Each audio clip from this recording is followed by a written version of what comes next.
یکی از مشتریایی که به ما مراجعه کرده بود 2 سوال از من پرسید. یکی این که شما رولگیر دارین یا خیر. دوم این که چند روز بعد از تخلیه کالا کانتینر رو برگشت میدیم. من دلیلشو از ایشون پرسیدم.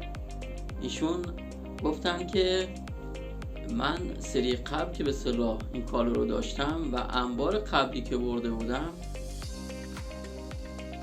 تمام رولای کاغذ منو زخمی کردن و به جای رولگیر از لیفتراک استفاده کردن برای جابجایی اینا و تخلیه و بارگیری.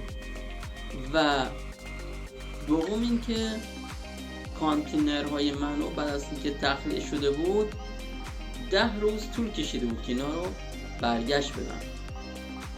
خب برای کالای حساسی مثل رول کاغذ باید از رولگیر استفاده بشه و بعد از اینکه کالا تخلیه شد بلا فاصله باید کانتینر رو برگشت بدیم. برای حذف دموراژ خدمت شما این کار باید انجام بشه.